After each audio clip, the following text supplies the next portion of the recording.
That's why SaveByTheScan.org wants you to know that now there's a breakthrough low-dose CT scan that can detect lung cancer early, and it only takes 60 seconds. You stop smoking, now start screening. For an easy quiz to see if you're eligible, visit SaveByTheScan.org. It could save your life. SaveByTheScan.org is brought to you by the American Lung Association's Lung Force Initiative and the Ad Council. Teachers are diverse, skilled leaders, innovating to prepare students for our fast-changing world. Teaching shapes lives. Are you ready? Explore teaching at teach.org, supported by the U.S. Department of Education and 1 million teachers of color. Missed your favorite show live on air? It's easy to find what you enjoy wherever you listen to podcasts, including Spotify, Apple, and Google Podcasts. And we're always streaming on TuneIn and the Civic Media app. Jane Matnair and Greg Bach. Coming up on the show, the president wants to end mail-in voting. Can he do that? Also,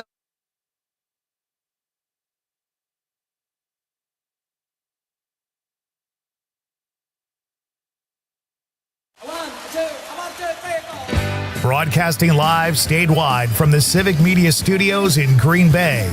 This is Nite with Pete Schwaba, your inside source on everything entertainment from Wisconsin to Hollywood.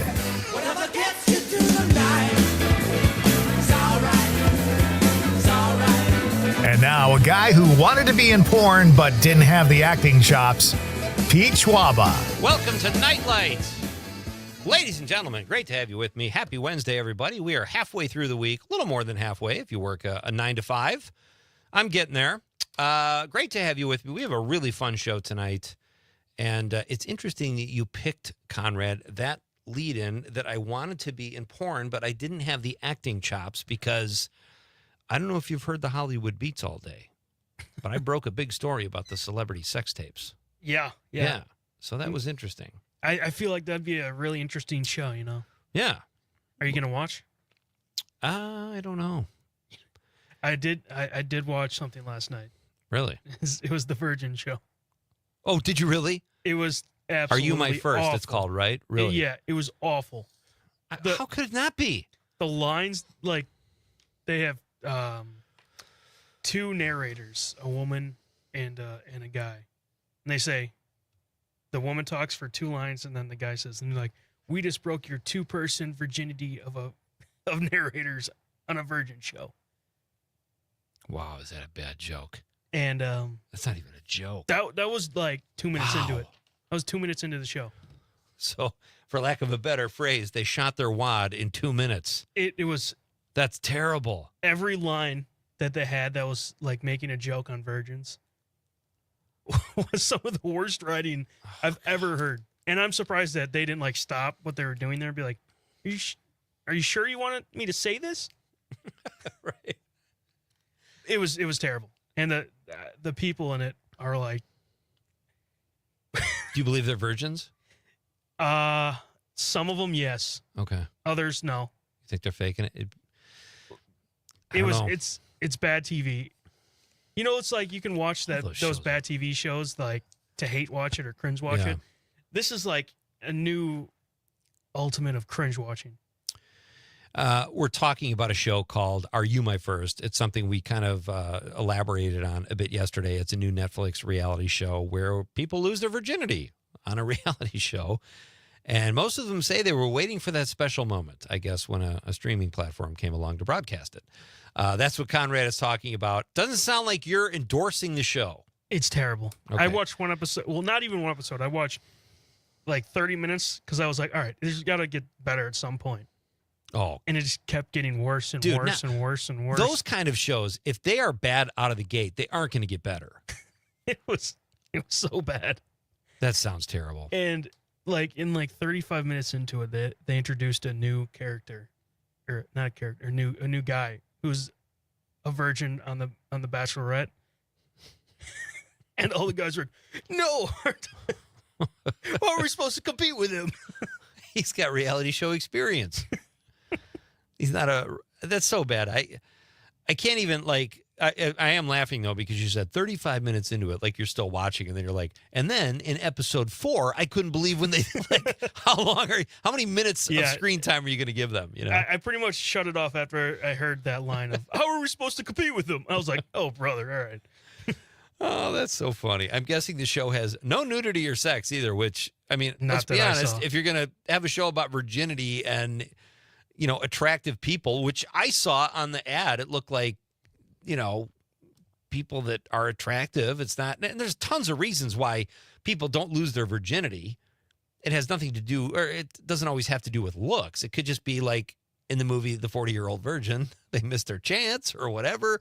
Or like, let's say you're waiting for marriage and then it doesn't work out. And it's like, well, I'm 26 now.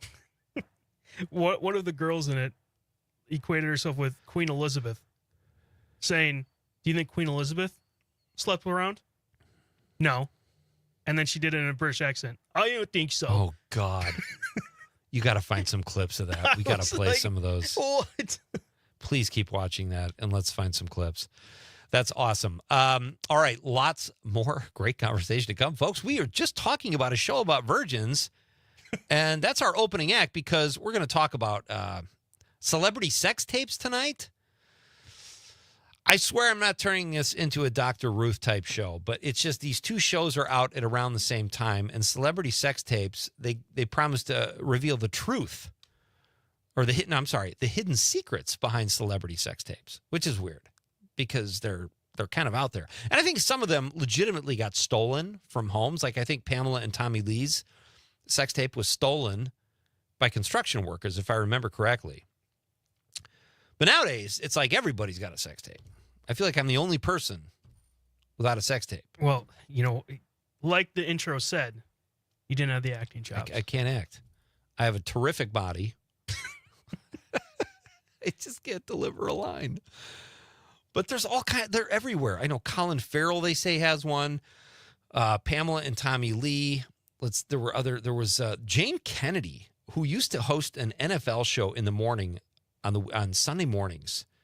And there was she was married to a boxer named Isaac something or other. They had one. That was the first one I was ever aware of.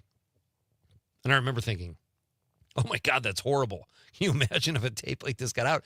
And then you realize some people might want them out there. Like, I'm so suspicious of the Kardashian one. Like, they're just publicity hounds. I believe that was on purpose. Well, what was his name? RJ or something Ray like that? J? Ray J? Yeah. Maybe it was him. Because he's like, I want to be more popular than Maybe it was him. I'm not saying it was Kim Kardashian, but I wouldn't put it past the Kardashian family to do something like that. But yeah, he had a lower Q rating, I'm sure, than Kim. And that guy was a good actor. I didn't even know he was an actor. I'm kidding. He's a rapper, I think. I just mean in relation to the worst. I remember seeing the Pamela and Tommy Lee one. A friend of mine had it, and they talk. It's like they're trashy enough because it's like you feel weird watching it, but when they talk, they sound like idiots. It's like you couldn't even like porno writing is better than what Pamela and Tommy Lee were saying to each other. Colin Farrell too. I have a friend who has all of them on VHS, and he's been on this show. Yeah, and it's like Colin Farrell was even talking. He sounds like an idiot. Like, people are not at their best verbally when they're having sex.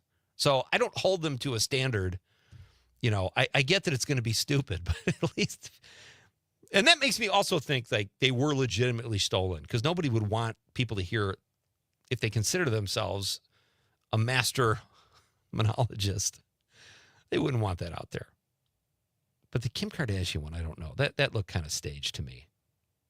I only watched it like 14 times, but I got a grasp of it. You keeping count? I don't know if I've ever. I do remember seeing like on those like entertainment shows, she's like talking to the camera. I mean, it's. So anyway, there you go. You got a new show to watch, folks. The Secrets of Celebrity Sex Tapes. And that is on the Arts and Entertainment Network. Great stuff. Let's get to our speaking while we're on this topic so we can sort of segue off of it. Tonight's question of the night is inspired by the secrets of celebrity sex tapes. Let's get to the Nightlight question of the night. Let's talk about the question. Okay, question. Question. Question. Pregunta. Question. Question. Hey, I have a question. Questions? This question. Domanda. Question. Question. Questions. What two celebrities do you never want to see in a sex tape? Who are two celebrities you hope never make a sex tape? That is tonight's question of the night. 855-752-4842. 855-75-CIVIC. I put this in the beats. I'm going to stick with my answer. Seth Rogen and Marjorie Taylor Greene. That would be an unholy pairing on many levels. I don't think they even like each other, I'm guessing, for political reasons, but I never want to see those two in a sex tape. You know, Seth Rogen has been in a sex tape. Please tell me. A movie, maybe. Yeah. The movie sex tape. The Knocked Up. Oh, he's in the movie, is it Zach and Miri? Zach and Miri make a sex tape? Yeah. Or yeah. So you said Pete Davidson and Bella Ramsey. Yeah, that's kind of that'd be a tough one. That'd be terrible. Watch. That would be a tough watch. So let us know, folks. You can also let us know on the app or on the stream if you're watching on Facebook, YouTube, or X, and drop us a like or a follow if you don't mind while you're there. But chime in, be part of the show. We'd love to hear what you think. How gross can we make this, really? Like, how horrifying can we make the idea of a sex tape to the point where it would have negative box office numbers. Nobody would ever want to see it. Let us know what you think. I was kind of in a mood. I played what I call roadkill pole position on the way down. There was at least 2 animals killed, body parts strewn about on the highway. And it's like, well, do I go over a deer leg with my car or do I swerve? You know, it's kind of dangerous either way. But I was able to swerve because I don't need a deer leg like going up into my exhaust system or something. It was very dangerous, though. Not a fun ride. You always have a that commute's different not story getting every me. day. The commute's not getting me at all. So that's what I was dealing with. And then I got to tell you this, folks. I fast from time to time. I just finished a 36-hour fast today, and it turned into like a 41-hour fast because I had a guy over who was giving me an estimate on my roof. And we got to talking, and then my daughter, I went too long, and then my daughter had something to do. We were going to go out to have breakfast. And I was really excited to have like a breakfast burrito today, craving one. I always crave like protein when I come off a fast. Well, 36 hours turned into like 41 hours. We ended up barely making it to this place for lunch. Nope, we don't have the breakfast burrito. We have no breakfast. And their lunch menu is like, it's kind of one of these boutique places, it's not somewhere to go if you're hungry. So I ordered a black and blue burger, and it's like a boutique black and blue burger. I'm coming off a fast, and I've got a burger that's the size of a quarter on bread and like 7 chips. And I said to my daughter, we might have to get a pizza on the way home because this is not cutting it. I'm depressed. But I'm over it now. You know what I had for breakfast on Saturday? It was super good. Or on Sunday, sorry. Let's just say we went out downtown on Saturday night, and then the morning after we were like, let's get some breakfast. Got 2 eggs, some pieces of bacon, hash browns, and some pancakes with Reese's like chocolate chips on it. That doesn't sound terrible. The pancakes, it was at least. amazing. Yeah, It because was you so put good. chocolate chips in them, right? Like, that's not a bad thing. So it was like chocolate chips and Reese's chocolate chips. It was so good. I would dig that, I think. Because people put peanut butter. Don't you put peanut butter on your pancakes? Or you tried I put peanut butter on my waffles, my pancakes, and syrup. I don't have it often, but boy, was that good. Yeah, that's kind of what I needed today. Maybe different, but I needed something filling. Some good movies opening this weekend, folks. Honey, Don't. A new effort from Ethan Coen. I hope he and Joel start making films again. Because I'm like, is something going on there? They don't like each other anymore? Sibling rivalry? But apparently, based on my research, they're not feuding. They just are doing their own thing for a while. That's fine. But I did not like his last movie, Drive Away Dolls. I thought it was kind of lame. But it's a good cast. Margaret Qualley, Aubrey Plaza, Chris Evans. I still haven't seen it. That's all right. there's like, no, we'll talk about it when we come back. All right, we'll talk about that when we come back. I'm going to tell you what else is opening and getting great reviews. And then Conrad is going to tell us about a fight that broke out on a movie set, and we'll read your text. We're doing it all on Nite Lite tonight, folks. Great to have you with me. It's Pete Schwaba and Nite Lite on the Civic Media Radio Network.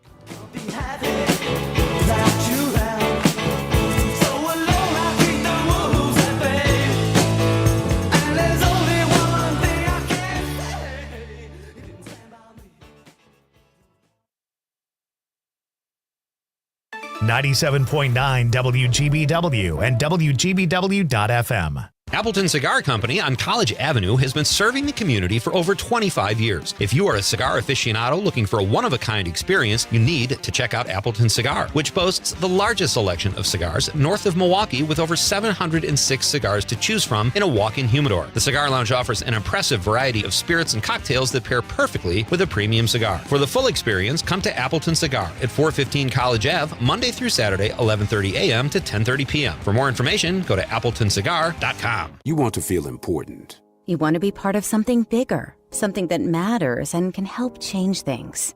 You want to feel like you belong.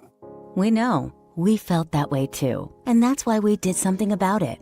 We aren't just Army National Guard soldiers. We are normal people just like you. But our part-time service in the Army National Guard means we get to be more. When our communities are in need, we get the chance to stand up and do something about it. We get to serve in our own region and help the people we call neighbors. From the lakeshores of Ohio, Michigan, Wisconsin, and Minnesota, the fertile fields of Indiana, Illinois, and Iowa, to the wide open plains of North and South Dakota, we are here for our hometowns.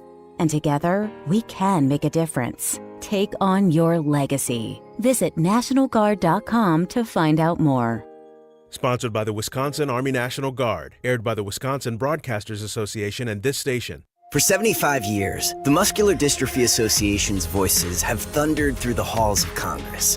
For 75 years, we've willed the impossible into existence. For 75 years, the MDA community has pushed the science, shifted the narrative, and established the field of neuromuscular medicine. And until that day, when this is all a thing of the past, you couldn't stop us if you tried.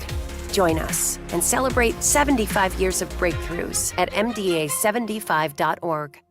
Is getting vaccinated on your to-do list? We can help you check that off. You've got this. Yes, you do. See how we've got you at yougotthis.usaging.org. A message from the Aging and Disability Vaccination Collaborative.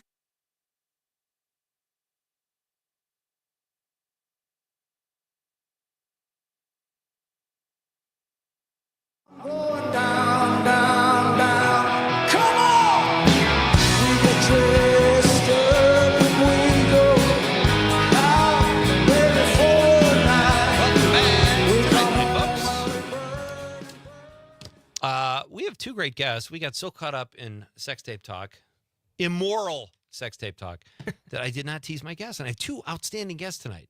Author Chris Miklos is here. He wrote a book called Tick Town. It's like a pulpy fiction type novel about mutant ticks in a Wisconsin tourist town. It looks fantastic. Chris has also made a couple of movies, and he's Madison-based. We will talk to Chris at 6:35. And then one of our newest on-air hosts here at this specific station, WGBW, is in the building. She will be here at 7:20, Miss Laura McKenna. Very excited to get to know Laura. As many of you probably heard, they switched the format here at WGBW. It is now local news and timeless hits, and Laura is all part of that. So we'll get to know Laura a little bit as well in hour number 2. I'm off tomorrow night, folks. What are we doing tomorrow, Conrad? We got a best of show because you have to be off too. Yeah, we got a best of featuring Mike Schmidt and his great story about the basketball. Yep. We had a listener that said they really liked that story. So Yeah, I was I like, remember we that. should bring that back.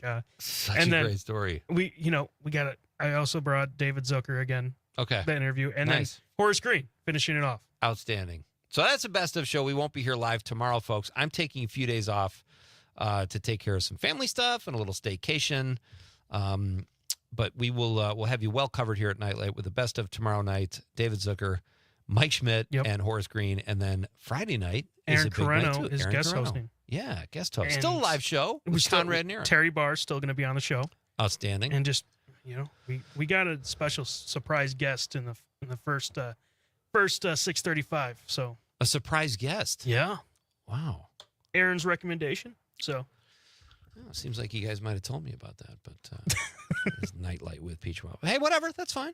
No, it'll be fine. Aaron does a great job. He is no stranger to being on the air behind the mic. So I'm thrilled Aaron's doing it. And it's so much better, I think, than just, a best of can be fun too, because it's highlights, but I think a live show is better. Of course, yeah. And then I'll be off Monday and Tuesday as well, back on Wednesday. So we'll figure out Monday and Tuesday as well. John and Gordy, right? John and Gordy are going to be the guest hosts for Monday and Tuesday. All right, you guys are in for a treat because John and Gordy host the WMDX morning show in Madison here on Civic Media. But they're only on Madison in the mornings. I love being on their show. They're so much fun. They're radio pros, and they're going to have a blast, I think, hosting Nightlight next week. So we've got you covered. Don't go anywhere. Still tune in. It's still going to be the same Nightlight with different people. So are you going to make a sex tape on your time off, or? That's the plan. I've got the ad out on Craigslist, just waiting to hear back. Would it be weird if you put an ad out like to make a sex tape and then the person shows up and sees you and goes, ooh, never mind. I'm going to take a powder. Thank you very much anyway. I was actually here to buy the extra computer cord, not for the sex tape. All right, so great guest tonight. Chris Miklos will be here at 6:35 talking about his book, Ticktown. And one of the newest members, our WGBW team here in Green Bay, Laura McKenna, at 7:20. So let's get we should probably do some texts, huh? Definitely. I love this one. Dave on the stream. Our question is, what two celebrities you hope never make a sex tape? And Dave Kunish on the stream says, Conrad and Kate McKinnon. I think she would be repulsed too because I don't think she likes men. You don't think she wants to? Oh, that's right. I thought you were going to say she doesn't want to do anything with fanboy Conrad, but you might have two things working Thanks against for calling you me celeb, though.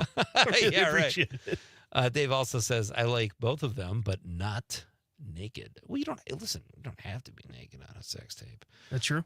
Dave says, Sly and Arnold. I don't think you have to worry about that either. Although you never know. Who knows what goes on behind closed doors. We have some great social media responses to Daniel Wheeler. Danny Wheels says Trump and Putin. I think we can all agree on that. And then Alan Martin on social media in response to Danny Wheels' response, Trump and Putin. Alan Martin says Daniel Wheeler, too late. Alan obviously has the inside scoop on a Trump-Putin sex tape, something we never need to see. Nick Wallander, our pal, says Kermit and Miss Piggy. Oh, come on. That'd be kind of sweet, don't you think? I don't know why that cracked me up so much when I was reading it before. You could have that be PG rated, too. They don't even have parts. I think we're fine. It could be in the Muppets movie. Yeah, it could be wholesome. Stacy Sue says Trump and Betty White. I could see half of that, but Betty White, I got to tell you, into her 80s, Betty White she's a beautiful woman, and she's hilarious. I'm half with you, Stacy Sue. Matt Kassane on social media says JoJo Siwa and Clay Aiken. I have to Google. I think JoJo Siwa is the. I was thinking he's the founder. She's one of those child stars that was like. Oh, it's her mom made her dance. I think she was on like Dance Moms or something like that. Oh yeah. And her mom went super hard on her. Okay. And now she just makes music herself, but like is super annoying. I was thinking, all right, I apologize, Matt. I got this wrong. I was thinking Curtis Sliwa, who is the founder of the Guardian Angels. They used to ride the subway trains and protect people. An awesome group. When I first heard about the Guardian Angels, I absolutely loved the and I would see them. Sometimes they had a Chicago chapter on the subway in Chicago too, and I was always like, "Oh, that's cool." Mike Destatel on the social media says Steve Buscemi and Shirley MacLaine. Okay, interesting. Yeah, that is interesting. I can't say I want to see that, but I can't say I'd be completely repulsed by that pairing. Two talented actors. All right, when we come back, folks, we are going to talk about, oh my God. This is the second question this week I've set up that just like invited people to talk about Trump. Monica Hale says Donald and Melania. Oh, I got to think of something better. All right, we're coming back, folks. We're going to talk about giant mutant ticks invading your Wisconsin town. Chris Miklos joins us next. He is an author. Laura McKenna coming up in hour 2. Great to have you with me. Answer our question. Be part of the show. We'll read your text on the radio. It's Pete Schwaba and Nightlight on the Civic Media Radio Network. I want to hold you so much. At long last, love has won. And I thank God I'm alive. You're just too good. From Denmark to De Pere, this is 97.9 WGBW. As Wisconsin is summer weekends being spent on the lake, this is the Civic Media Radio Network. From the 97.9 WGBW newsroom, I'm Lisa Hale with this local news update. The father of the Abundant Life school shooter is trying to get the charges against him dismissed. Savannah Tomei Olson reports. Jeffrey Ruppnau's daughter opened fire at the school in December, killing 14-year-old Ruby Vergara and teacher Aaron West, injuring 6 others and eventually ending her own life. Now Ruppnau faces 3 charges and could get up to 6 years in prison and a $10,000 fine for each of them. His attorneys have filed a motion to dismiss all those charges. According to WISC, the attorneys argue the case against him infringes on his Second Amendment rights and is out of line with state law, which allows parents to give their kids access to guns for instruction, hunting, and self-defense. The station reports that in the motion, Ruppnau's attorneys say he sincerely believed that his daughter did not have access to the 2 guns she later brought to her school. Both of them are registered under his name. Ruppnau has a bond hearing in Dane County Court tomorrow. His ex-wife, the shooter's mother, reportedly died by suicide a few weeks ago. For Civic Media News, I'm Savannah Tomei Olson. Beware when you're buying online from countries that will need to ship your item to the United States. Joanne Krulotz explains. New duties and tariffs on overseas purchases may hamper your online buying. Lisa Schiller with the Wisconsin Better Business Bureau says it is buyer beware with overseas shopping right now, and that if you need refunds or relief from a U.S. agency, you might be out of luck. Criminals have also been sending out phony messages saying you may owe duties on a package. If you're expecting a delivery, check with the seller or delivery service directly before paying a fee. News at the top and bottom of the hour all day and on demand anytime at WGBW.FM. I'm Lisa Hale for 97.9 WGBW News.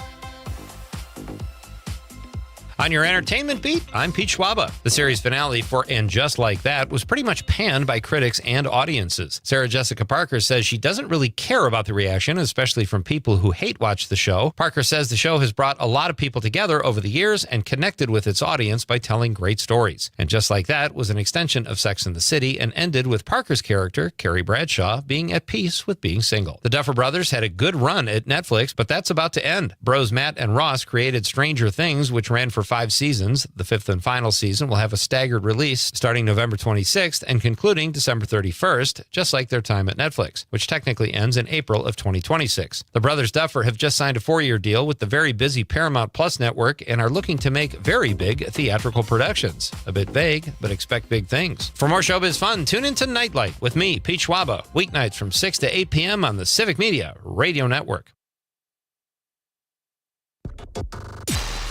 Connecting audiences, powering brands. This is Civic Media. Learn more at civicmedia.us/advertise. I'm meteorologist Mace Michaels. Mostly clear tonight, a low in the low 60s. Mostly sunny, less humid for tomorrow, a high in the low 80s.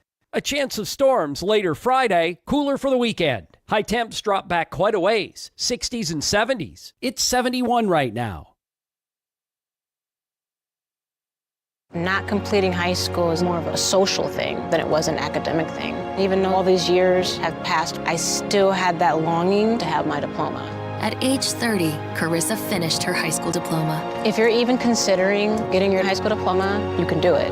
No one gets a diploma alone.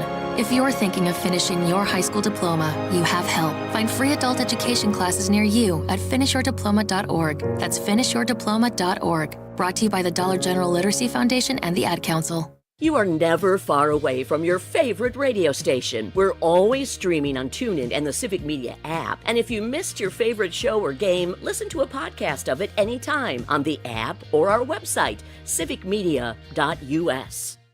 Every 15 seconds, someone is diagnosed with cancer. If it's happened to you or someone you love, the American Cancer Society can help at every step of the journey. Visit cancer.org today. Jane Matnair and Greg.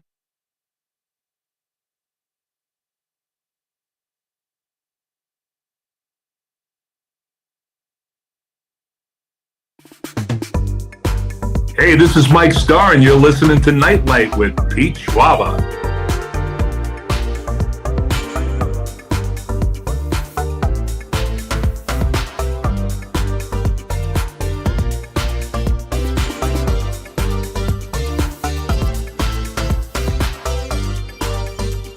Welcome back.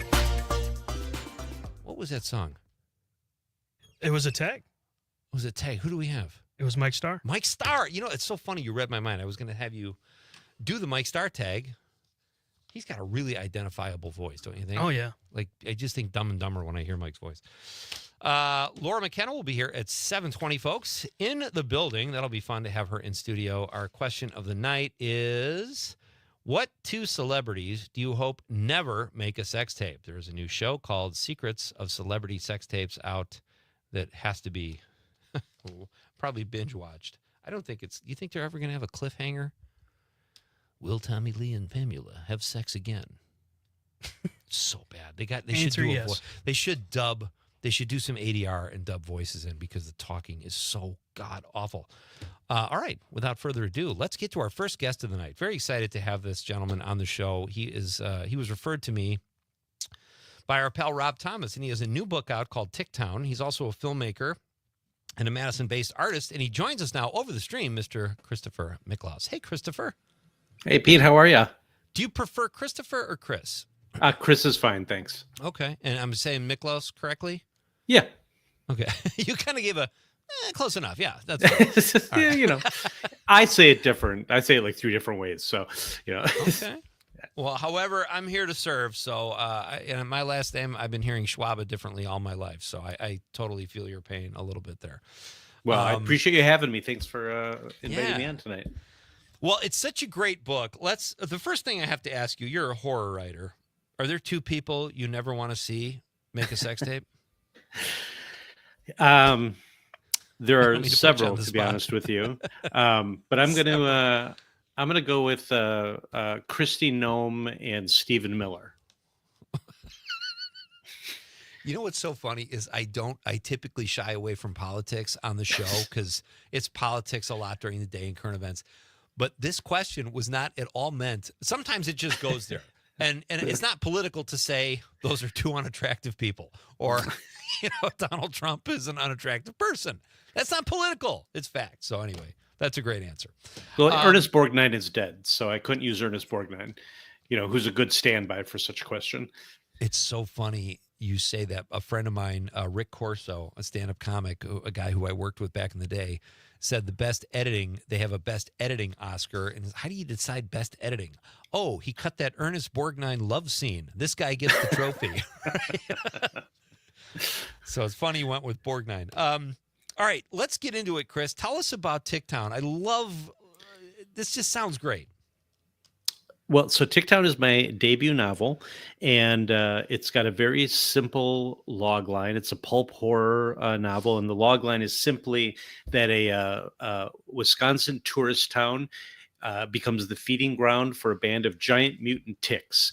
And I always say that if you hear that log line and you see the cover of the book, you're going to know exactly what you're getting from Ticktown. It's just a pulpy, fun, fast-paced love letter to the big bug creature feature movies of the 50s and 60s, which I used to love.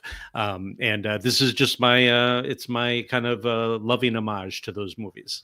I love that. It's funny, too, that you use a tick because even like small ticks I find horrifying when one of them like latches on. But you have a giant like mutant tick. You've made it 10 times worse. Why is it First of all, why haven't we really seen, to the best of my knowledge anyway, a tick monster in a movie? And why are they so creepy? That's funny, isn't it? Because I when I sat down to write the book, I wanted to do a big bug kind of creature feature sort of thing.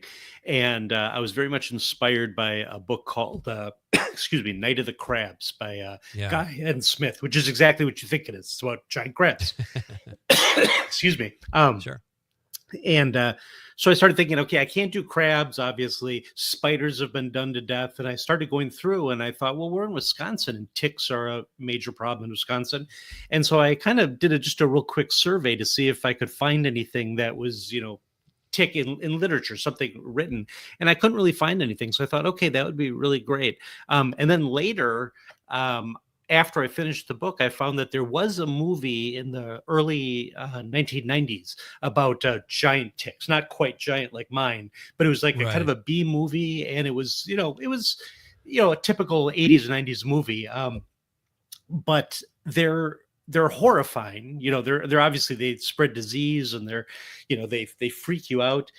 But if you ever see a close-up of a tick, they're just gruesome, grotesque creatures. Their mouth parts, they tear and they rip and they suck, and they're really horrible things. And so I really thought that they'd be perfect for this kind of book, and I think people have responded to it. That's excellent. If there's a tick that big, Lyme disease would be the worst of your problems. Yeah, exactly. So you said you got the idea from the crab book. How long did it take to write this? Like, even though you were kind of inspired, you settled on the tick. I've never written a book. To me, it sounds so overwhelming, but how long does it take to write a novel? So, I mean, it's not a long book. I'll just let me say that to start. It's about roughly 54,000 words, a little over 200 pages in print. So it's a pretty fast paced read. So it was a pretty fast paced write as well. I started it around, let's say February of 2023. And by the end of the year, so maybe, 10 months later, I was, deep into my fourth or fifth draft. And the actual first draft was probably 6 months. And then from there, it was just, rearranging things and cleaning things up and sharpening the characters.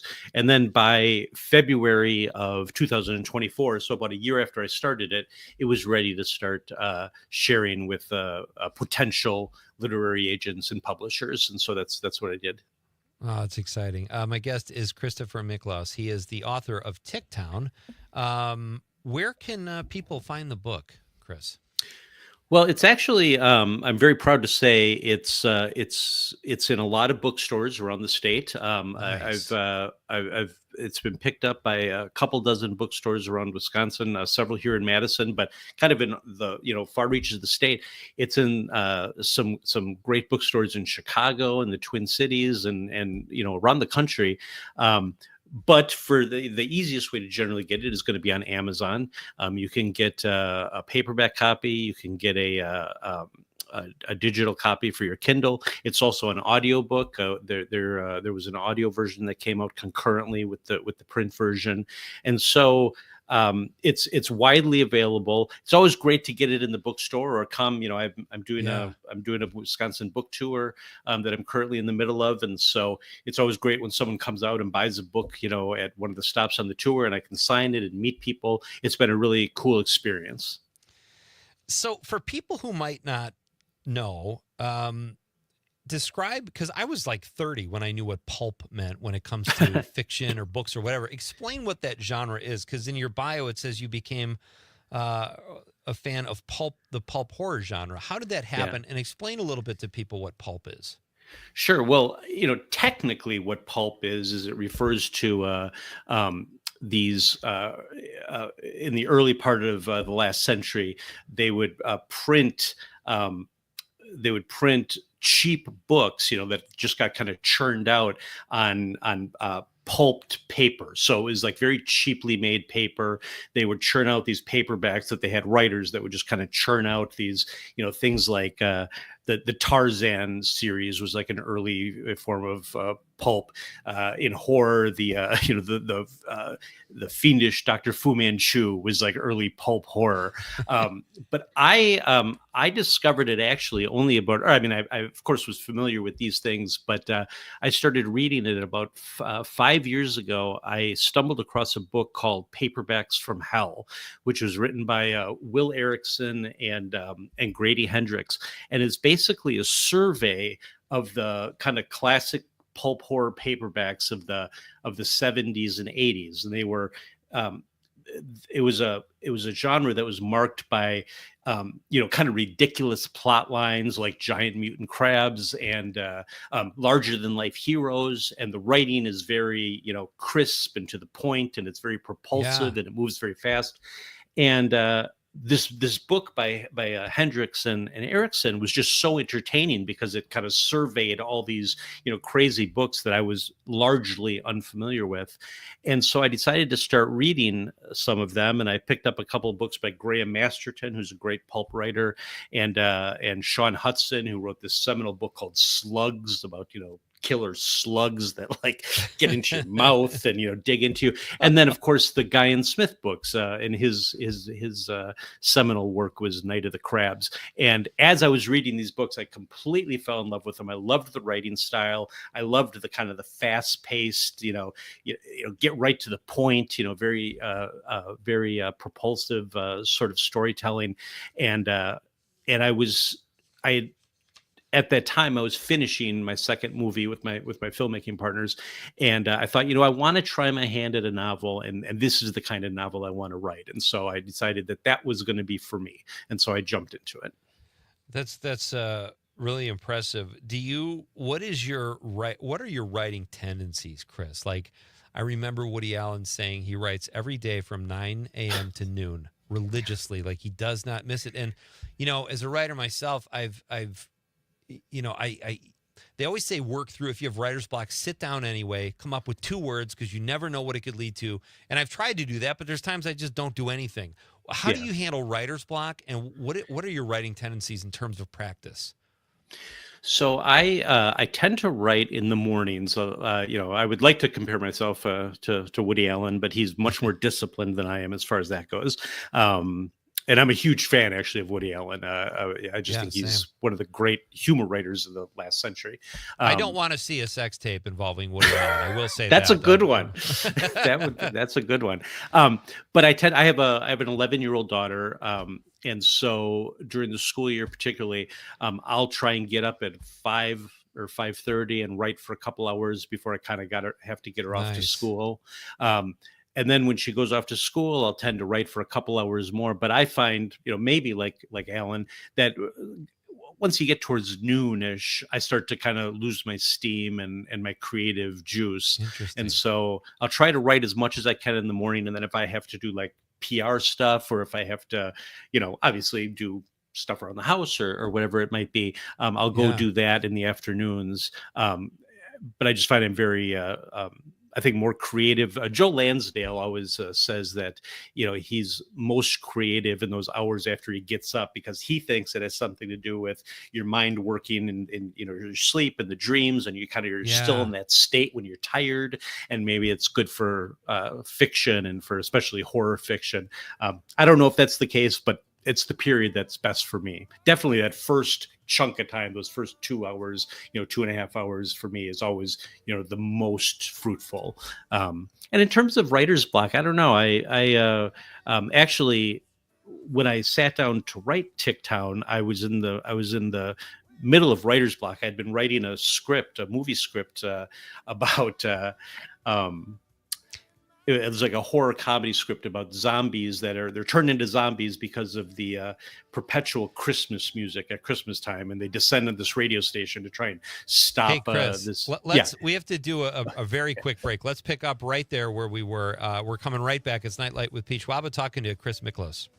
The grand facade so soon will burn without a noise.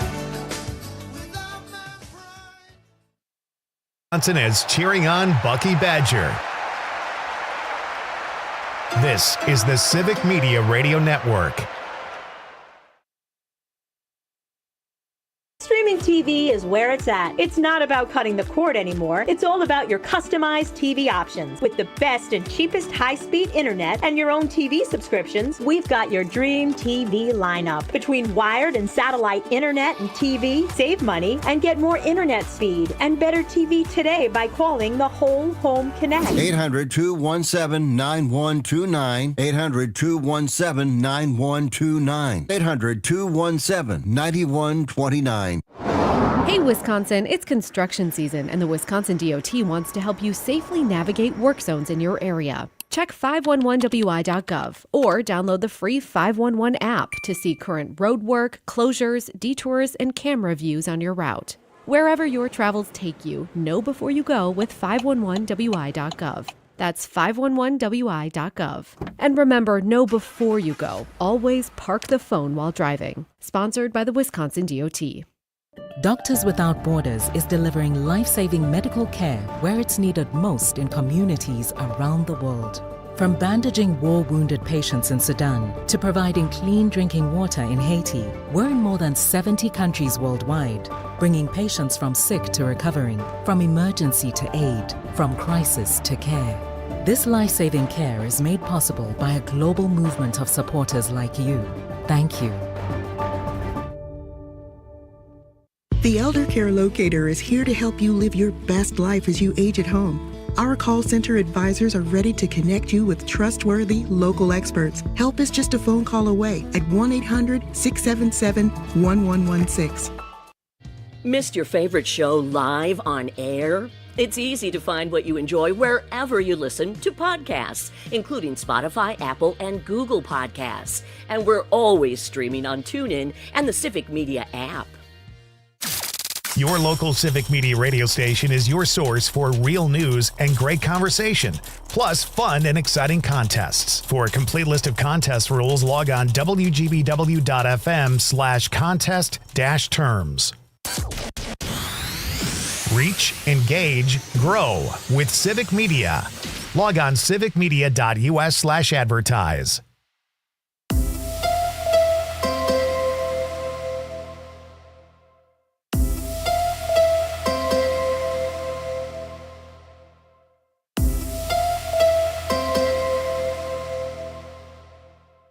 Being blind doesn't look how others may think. Retinitis pigmentosa aimed to overwhelm my family. It tried to cut me down. I know where to find support. Learn more at fightingblindness.org, a public service message from the Foundation Fighting Blindness.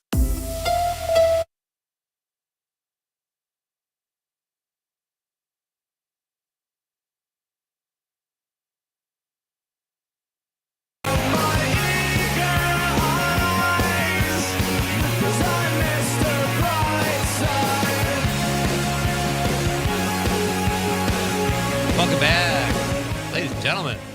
Great to have you with me on this Wednesday night. We are coming to you from beautiful downtown Green Bay at City Deck Landing, broadcasting statewide. And my current guest is joining us over the stream from Madison. His name is Chris Miklaus, and he is the author of the book Ticktown, which you can purchase in various places. Give it a Google and give it a read. It sounds great. We're talking to Chris about how he got the book not only written but published. And before the break, Chris, we were talking about how you deal with writer's block, which can be very crippling at times. Yeah, and I just, I was in the middle of saying that I was writing this script and I was loving the script, and it was a horror comedy, and I was, literally laughing out loud. I knew exactly where it was going. I had it all plotted out, and I was just having such a good time with it. And I got to a scene and I just stopped. And I couldn't go any further. And it's like, God, this is terrible. And I wanted nothing to do with it anymore. I was, I just got hit with the block. And so I thought, I'm just going to put it aside. And so I put it aside. I said, it's time to start on Ticktown. I wrote Ticktown, ignored, didn't even think about that other script until I was done with it. And then when I finished Ticktown and I was, in the process of pitching it to agents and whatnot, I was like, I'm going to go back to that other project, and it picked it up and it flowed, and I knocked it off in about a month, finished it up. So I think sometimes you just got to walk away. You want to try to keep writing, but sometimes you just, your mind just doesn't want to deal with, whatever problems you've got on the page. And so sometimes it's just helpful to pick up another project or work on editing something else and then come back to it. At least it worked for me. Yeah, that's great advice. You used in the what do you call it, the press kit you sent me, you have that one of the inspirations for Ticktown is Jaws. I just gave Jaws a rewatch about 6 weeks ago. Can you explain that, how the two are similar? Well, Jaws is one of my favorite movies. I enjoy the book as well, but the movie I think is just one of the perfect movies that's out there. And so there's definitely parallels, of course, with the giant, the giant creature, with the with the small town celebration. In Jaws, it's the 4th of July beach opening, and in Ticktown, it's the Harvest Moon Jubilee. There's some of Jaws in its DNA. There's a corrupt mayor in my book that is somewhat patterned on Mayor Vaughn from Jaws, but it's also, I think of him as a mix between Mayor Vaughn and Boss Hogg from the old Dukes of Hazzard show. Yeah. And so it's just it was always kind of out there, in my head that this movie that really embraced a lot of the tropes of pulp horror. Jaws itself, the book by Peter Benchley, is very pulpy. And I thought, so that's a good inspiration to draw from. Yeah. I actually like the movie Jaws better than the book, to be honest. Very much. I know that's kind of rare. I like my chances against a shark better than a tick, just because don't swim. That's an easy one. Like, right. I don't like doing that anyway, but the tick freaks me out. What was the biggest challenge getting this seen by publishers or getting it looked at? You're a first-time writer. Talk about that process a little bit. Well, for years, I've produced a couple of movie scripts myself, again, with partners when we've made a couple feature films, but I've also written lots of spec scripts. And, I've spent years trying to get them noticed by literary managers and producers, and I've sent countless queries out and all that. So I'm very used to this idea that, you have to send, hundreds of tentacles out into the void, and hopefully it nails something. And so when I started looking at how you do it with a novel, it was very much the same thing.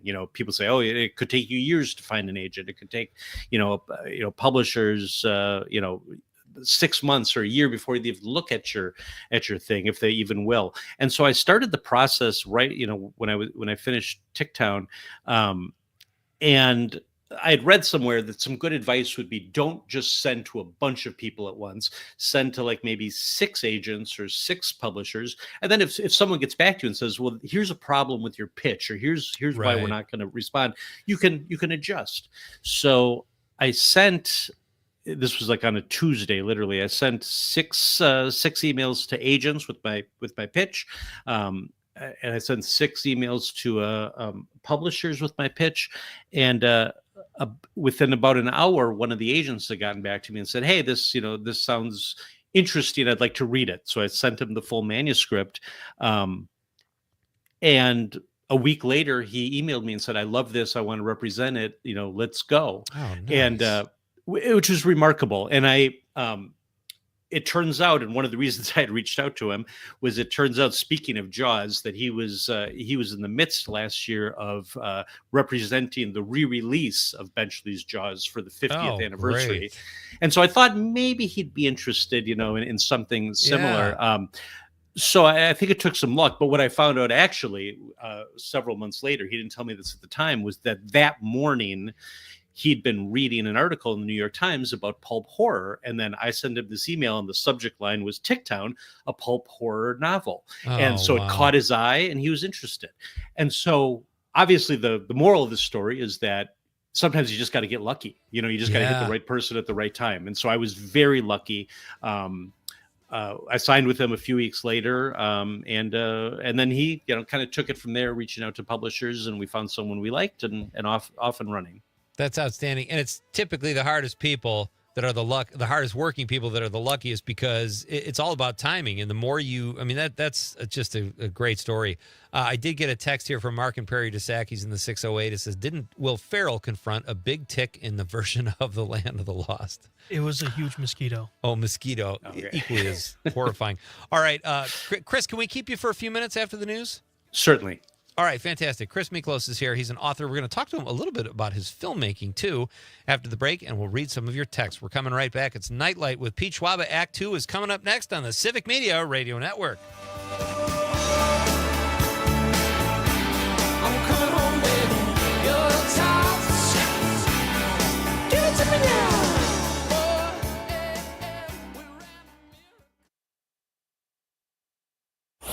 If it happens in Wisconsin, you'll hear Local news and timeless hits. WGBW, Denmark, Green Bay. ABC News, I'm Dave Packer. A Republican effort to redraw Texas's congressional maps passing the Texas House today. Next, the Senate in the state will take up the bill. The measure could give the GOP 5 more seats in Congress. And Florida Governor Ron DeSantis confirming today that state has asked the Trump administration to allocate Florida another seat in the House of Representatives, claiming their 2020 census results were undercounted. If that relief is given, then that would obviously force the Florida legislature to have to redraw the maps. Hurricane Erin, now a Category 2 storm, triggering a state of emergency in North Carolina. Governor Josh Stein warning residents to avoid coastal waters. A Navy pilot safely ejected off the coast of Norfolk, Virginia today before his FA-18E fighter jet crashed into the Atlantic. Multiple U.S. officials telling ABC News a senior ISIS leader was targeted and killed during a U.S. military ground raid in Syria last night. This is ABC News. Come work with us. Civic Media has a number of great jobs across the state. Open now at civicmedia.us/careers. From the 97.9 WGBW Newsroom, I'm Lisa Hale with this local news update. State Representative Ben Franklin of De Pere is introducing a bill that will set the official closure date for the 126-year-old Green Bay Correctional Institution. Lawmakers, officials, law enforcement, and advocates have been calling for the facility to be closed for over 10 years now. Recently, Governor Tony Evers vetoed a measure to close GBCI in the new biennial state budget. So Franklin told people in a listening session in Alloway Tuesday that his bill will list December 31st, 2029 as the legal decommissioning date for the prison. The Winnebago County Board of Supervisors postponed any action on a possible countywide sales tax last night. After hours of discussion on the pros and cons of a sales tax, the board decided to hold off on voting on a resolution to create one until the September 16th meeting. Winnebago and Waukesha counties are the only counties in Wisconsin that don't use the half-cent county option sales tax. A kayaker accused of faking his death in Green Lake, then fleeing the country to meet a woman in Eastern Europe, prompting a weeks-long search for his body, will appear in court next week. Ryan Borgwart will enter a plea and be sentenced in Green Lake County Court on Tuesday. He faces misdemeanor charges of obstructing an officer that carry up to 9 months in jail and a $10,000 fine. In Madison, the father of the Abundant Life school shooter is trying to get the charges against him dismissed. Jeffrey Rupnow's daughter opened fire at the school in December, killing 2 and injuring 6 others. Rupnow is now asking for the 3 charges against him to be dismissed as they infringe on his Second Amendment rights and are out of line with the state law allowing parents to give children access to guns for instruction, hunting, and self-defense. News at the top and bottom of the hour all day and on demand anytime at WGBW.FM. I'm Lisa Hale for 97.9 WGBW News. The Pack back at practice.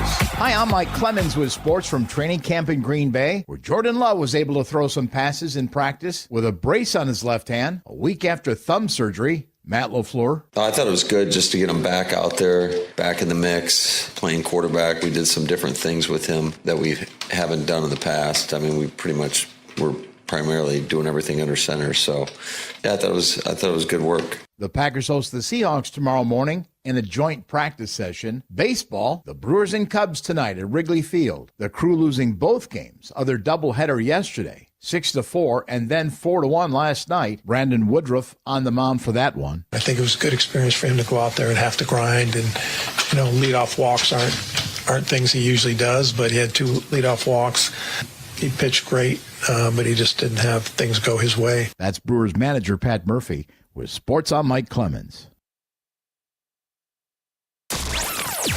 Join the family. Civic Media has a number of great jobs across the state open now at civicmedia.us/careers. I'm meteorologist Mace Michaels. Mostly clear tonight, a low in the low 60s. Mostly sunny, less humid for tomorrow, a high in the low 80s. A chance of storms later Friday, cooler for the weekend. High temps drop back quite a ways, 60s and 70s. It's 69 degrees right now. Jay Matnair and Greg Bach. Coming up on the show, the president wants to end mail-in voting. Can he do that? Also, the Brewers in action. J.R. Radcliffe to talk all things sports. Join us. Matnair on air, weekday mornings 9 to 11. My name is DeMar Hamlin. I play for the Buffalo Bills, and I play safety. CPR saved my life. I've teamed up with the American Heart Association as a national ambassador to help create a nation of lifesavers, turning bystanders into lifesavers. Through CPR education and access to AEDs. Nearly 3 out of 4 cardiac arrests that don't happen in hospitals happen in homes. Join me to ensure everyone has the chance to live longer, healthier lives. Visit heart.org/nation. Mommy, how come I can't sit in the front seat? Because I love you and you're just not ready yet. Putting your kids in the right seat for their age and size is an act of love. Check that your kids are in the right seat at nhtsa.gov/the right seat. Love protects. A message from NHTSA and the Ad Council. You are never far away from your favorite radio station. We're always streaming on TuneIn and the Civic Media app. And if you missed your favorite show or game, listen to a podcast.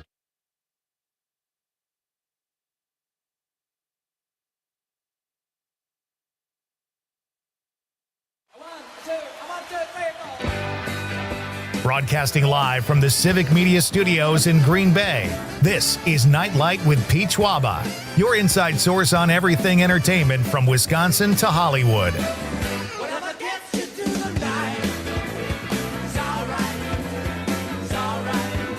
And now, a guy who always looks ahead, even when parallel parking, Pete Schwaba.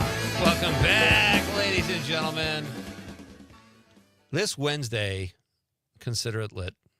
We lit it up tonight, Conrad. We're not even done. We still got an hour of show. But we gotta light up the next hour because I'm not going to be here until next Wednesday. So we got to keep this train moving. Our question of the night, folks, in case you missed it earlier, is what 2 celebrities do you hope never make a sex tape? This question was inspired by the new, I think it was Netflix show, The Secrets of Celebrity Sex Tapes. I don't know. What secrets could there be? They're having sex on tape, and it's out there. And I don't think all of it's an accident. That's all I'm saying. We also talked about, we didn't get to the fight. We'll have to do that another time. There was a fight on the set of a Marvel movie. We'll cover that next time. Laura McKenna is here at 7:20 tonight, folks. Great to have Laura here. She is one of the new additions here at WGBW. She plays the oldies during the day, and she's kind of a radio professional. She's been around a lot, and she's got tons of experience, and she's a lot of fun, and she's coming into the studio at 7:20 tonight in just a few minutes. So that will be fun. I'm going to get to some of your texts in just a few minutes, but right now we have a few more minutes with our current guest, who is an author, Madison-based Chris Miklos. He wrote the book Ticktown, which is now available. And Chris, I love that it's 200 pages. It's a quick read, and it's just sticking true to what inspired you, the pulp genre, I guess, pulp horror genre. We talked about your writing practice. You're also a filmmaker, and you've made 2. Were they both feature films? I looked you up on IMDb Pro. Yes. Okay, that's impressive. To get 2 feature films made on the independent level is really amazing. Tell us about The Headmistress. That was from 2023. Yeah, so the second movie was called The Headmistress, and like our first movie, which was The Nursery, I co-produced it with my business partners, Jay Sapiro and Glenn Chung, and then Jay Sapiro and I co-directed it. And The Headmistress was actually a really cool project because we were offered the ability to shoot the film in a recently abandoned nunnery down in Delafield. Oh, wow. And so one of the executive producers on the movie had just bought this land, and it had just been decommissioned like several months earlier, and it had these 2 beautiful old buildings that must have been built in the 40s or 50s, and they were just full of character, and they were creepy and wonderful. And he basically told us, this was in, I think, March of 1999, and he said, I'm going to burn these down basically in December, so you can do anything you want to them until then. And so we wrote a script, and that fall, Jay and myself and all the actors moved in to the nunnery, and we spent about 12 days shooting the movie, and it was like a big fun summer camp experience. Had some great actors. Really proud of the movie. It was released in 2023, and you can find it basically anywhere you get your streaming entertainment. So it's a project we're really fond of. All right, your first one was The Nursery in 2018. So sticking with the same horror genre, tell us about The Nursery and where we could see that. So The Nursery, like The Headmistress, is a ghost story. It was very much inspired by the like Babysitter in Peril movies of the late 70s and early 80s, and you can find it. You can buy it or rent it anywhere you buy or rent entertainment. But for both movies, I like to send people to Tubi because it's a free service that just is ad supported. So you can find them both at Tubi. It's a great place to watch them. If you're interested in the DVDs or Blu-ray, they're both available via that. You can get them, anywhere you get that stuff. So they're fun projects, and they're very, very, very low budget movies, but I think they hold up, and we've they're both award winners, and we had some success on the festival circuit. So I'm real proud of them both. Really proud of them both. That is outstanding. All right, so now the big question: when can we see Ticktown on the big screen? Well, I unfortunately say that Ticktown, just based on the idea of the book, is a little bit out of my budget range. I'm used to the cheaper movies. And one of the things that was so liberating about writing this book was that I didn't have to think about a budget. When I write a script that I'm going to produce, you're constantly thinking, well, how am I going to pull off this effect? Got to make sure the cast is small enough that, we can afford it, and all that sort of thing. And so it was just completely liberating to anything that popped into my mind, I could write. But I'm not sure that I'll be able to afford to produce it. But if anyone wants to either fund it or buy the rights, you can certainly call me. Anything is possible if you put a few dollar signs next to it. Is it easier to write a screenplay or a novel? That's a great question. I actually found that my screenwriting, I've written, 8 or 9 scripts at this point, and I found that my screenwriting was very instructive to writing this kind of novel, because with a movie screenplay, you want to strip it down to the action. You want to have descriptions that are very punchy and to the point, and that's how you want to write a pulp horror novel too. So I think my script writing experience was just a great prep for the novel. But I think just because in a novel you can write anything you want, you don't have to think about the constraints and the possibilities that you're going to have to pull off what you put on the paper. I think I found it easier to write the novel, to be honest with you. Okay, that's it. I always feel the same way too. I don't. A novel is too overwhelming to me. I like the parameters of writing a screenplay. You got to hit certain beats by certain pages. I feel like personally I operate better within that structure. Maybe it's just what I'm used to. I don't even know where you would start or where you would end with a novel, but you sound like it sounds like if someone did come in and back you financially, you'd be able to make Ticktown happen on the big screen. I think that would be really fun. It's ready-made for moviedom. It's ready-made for moviedom. Yeah.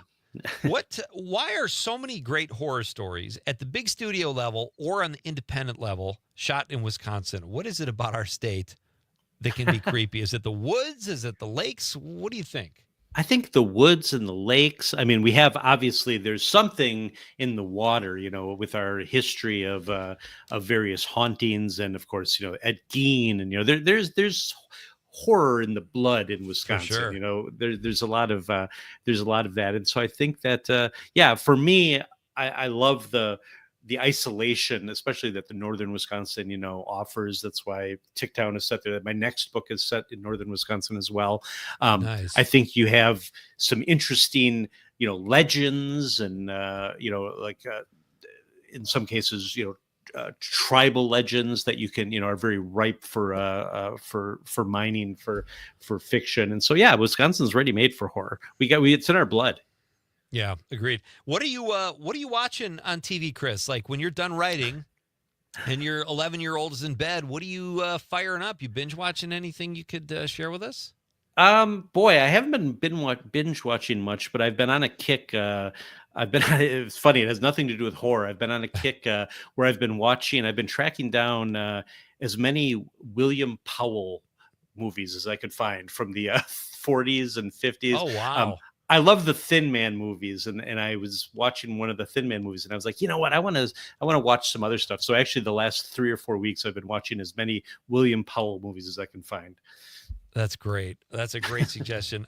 Listen, this has been really fun. I hope you keep us posted on everything you're working on. What's next, by the way? So I just a couple days ago, I sent off to my agent my second book. There's a very, very threadbare legend of a kind of a cryptid Loch Ness monster kind of creature in Devil's Lake. So it's not actually set in Devil's Lake, but I kind of used that as inspiration and fleshed out again what was very threadbare legend about a sea creature. And so that's my next book. That's outstanding. Well, break a leg in all your endeavors. Pardon me. And let's do this again. Keep right like the wind, my friend. Pete, thank you so much for having me. This has been a ball. My pleasure. All right. Have a great night. Thank you very much, Chris. That's Chris Miklos. Check out Ticktown, folks. A fast, easy, pulpy read. You cannot ask for anything, especially for me. Con, that's a book I could read because I used to be a reader. I've talked about it on the show. I was an English major. I've read many books, but I have not been a reader for years. And that's the perfect kind of book, I think, to get you back on track. I thought you were just going to say because it's like 200 pages. That's a lot of pages. But you know what? If it's between Kim Kardashian's sex tape and Chris's book, I'm reading Chris's book. I'm reading Ticktown as well. Let's have a Ticktown reading party. Laura McKenna will be here in just a few minutes, folks. She is a new member on the WGBW team here at Time. Have you listened to the station when you come in? It's great. I find myself like, who doesn't love oldies? You know? Yeah, that's a good point. You put them on, and always it's just good to listen. Outstanding. So, and we're going to have Dan Marcus on next week. So lots going on here in Green Bay at this studio, part of the Civic Media family. Laura will be here at 7:20. We've got some text to get through here, so let's try to catch up on some text. John Murray says, Peter, are the questions on your show now posed by the question makers from Family Feud? Things are getting racy. Just saying. I kind of think that's a compliment. I've never heard anyone refer to Nightlight as racy or sexy or whatever. Family Feud, yeah. Steve Harvey, no thanks. Steve in Florida, Conrad's dad checks in. 2 celebrities that I hope and pray will never make a sex tape are old comedians Rosie O'Donnell and Jimmy Fallon. Oh, that's an odd pairing, Steve. Yeah. That's great. Nick from Marshall, he's in the 608, says, also Snoop Dogg and Martha Stewart, even though I believe they're just friends. So they say, Nick. So they say. Nick also said Tom Arnold and Roseanne Barr. Yeah, you don't need to see that either. Mark from Prairie du Sac said, Betty White passed away December 31st, 2021. She nearly hit 100. I mean, is that in relation? That's an impressive run for a very talented actor who I called very attractive. Even into her later years, I thought she was beautiful and funny. I don't think many 100-year-olds are putting out sex tapes, though. No. That's the problem in America right now. It's ageism, Conrad. We need more. we just stopped that sentence. All right, done and done. Robert from La Crosse, he's in the 801. Carol Linka and Pete Hegseth. Wow. People just can't get past, like, you ever do that? You ever have like a public figure you dislike so much, but they are beautiful or gorgeous, and then you have to play that game in your head like, well, if it ever came to that, I don't know. Moral dilemma. I'm trying to think. Get back to us. Tyler from Wisconsin Rapids, he's in the 608, says, Sherry from Pee-wee's Playhouse and the Vice Pres. Everybody's put these. Oh, hi, Pete. Melissa from Willie Street in the 608 says, hi, Pete, DJT and three-toed Marge. And then a puke emoji. All right. Political sex tapes, that's a whole different ball game. We could open up a whole other can of worms there. John from Madison also says, superstar Donald Trump and Grace Jones might make me peak. Okay, John, way to reach across the aisle. She would potentially kill him in the foreplay segment. Tom from New Berlin says, celebrity sex tape narrated by Dr. Ruth. Oh, I like where he's going with that. John also says, Dr. Phil and Roseanne Barr. Oops, I just threw up in my mouth. All right, we're coming back, folks. Laura McKenna is here in studio. We're going to have a blast. You're not going to want to miss it. It's Pete Schwaba and Nightlight on the Civic Media Radio Network. What makes her work? I guess I'll leave that question to the experts. Assuming that there are some out there, they're probably alone.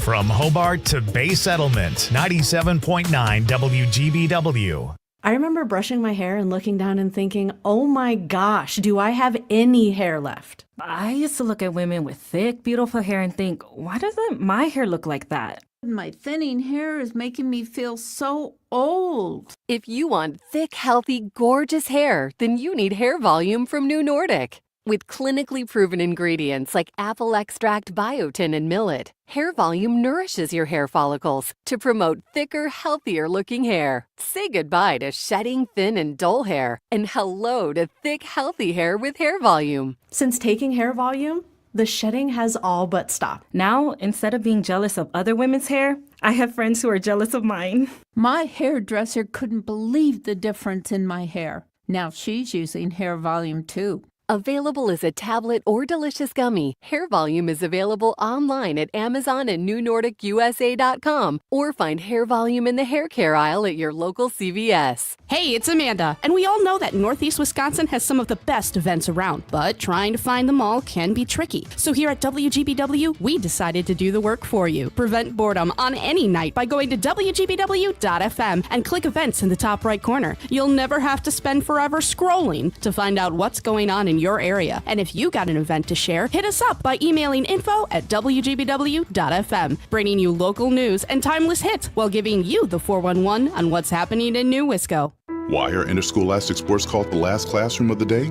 Because they teach students important life lessons like teamwork, accountability, and perseverance. School sports are so much more than a game. They're about developing the whole person. That's why they're an essential part of every student's education. Encourage your student to participate in the last classroom of the day. Interscholastic sports in Wisconsin. This message presented by the WIAA and the Wisconsin Athletic Directors Association. Snakes, zombies, public speaking, the list of fears is endless. But the real danger is in your hand when you're behind the wheel. Distracted driving is what's really scary and even deadly. Eyes forward, don't drive distracted.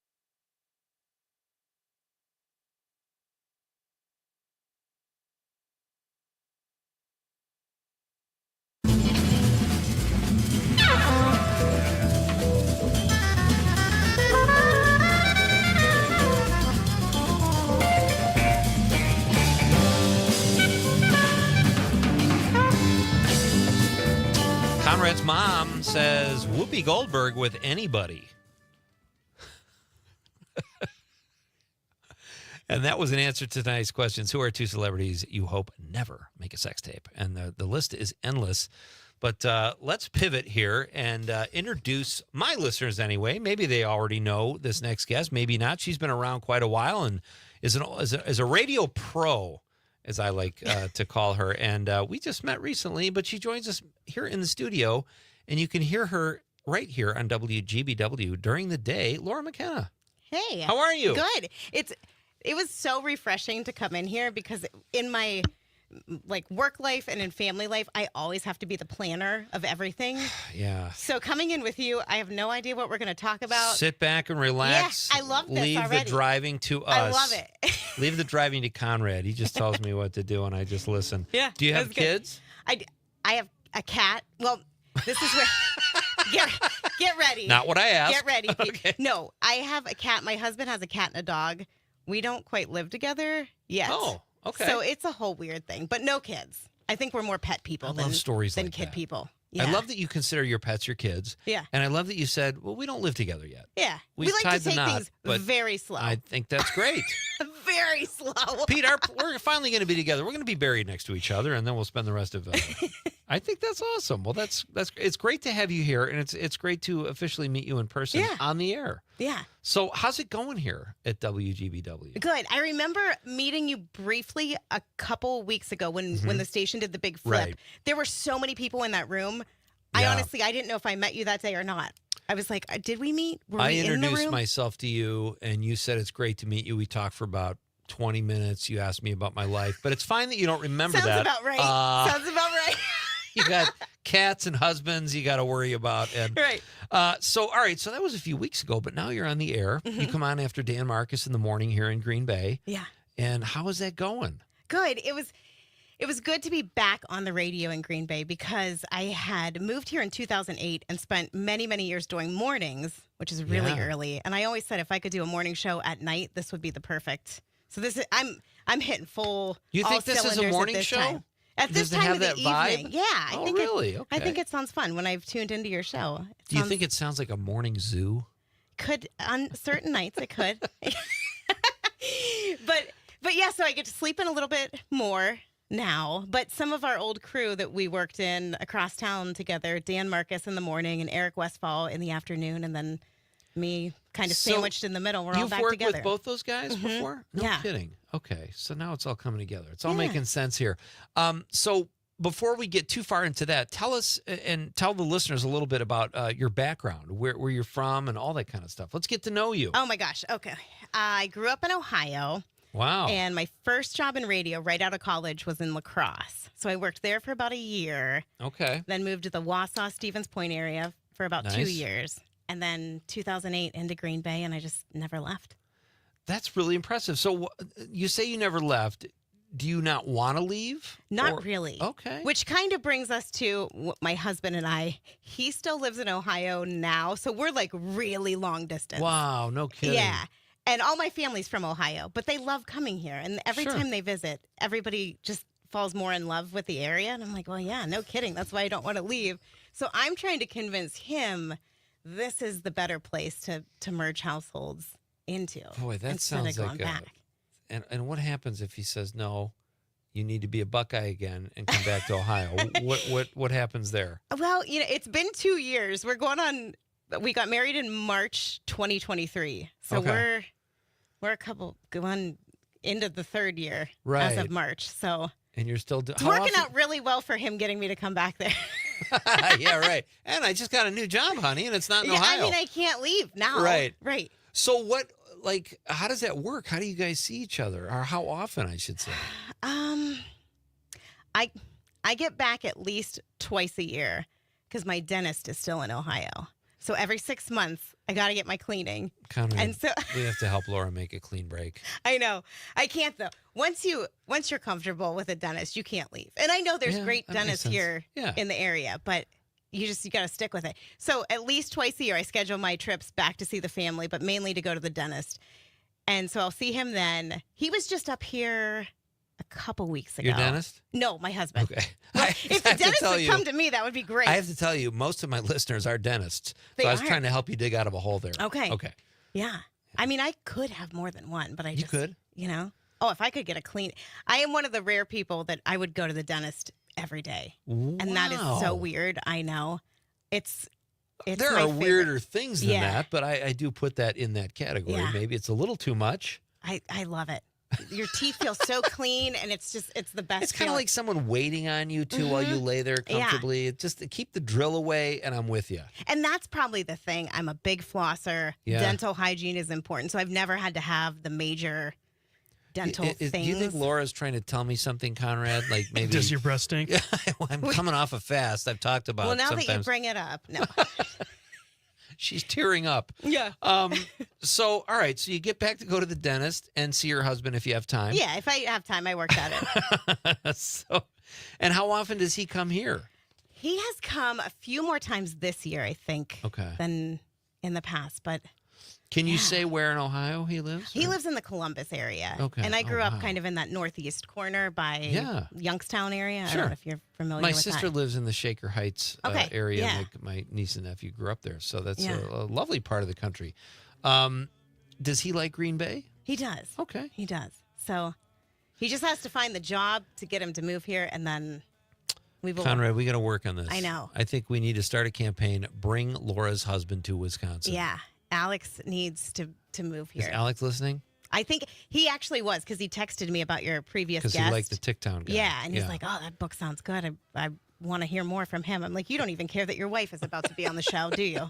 Not sure at all. That's not Not true. at all. All right, Laura McKenna is here, folks. You can hear her weekdays here on WGBW, spinning the tunes from 9 to noon? 9 to 2. 9 to 2. Yep. That's a healthy shift. Yeah, it's long. You get a lunch break? No. All right. They work me so hard. We're coming right back. It's Nightlight with Pete Schwaba on the Civic Media Radio Network. You'll never walk alone.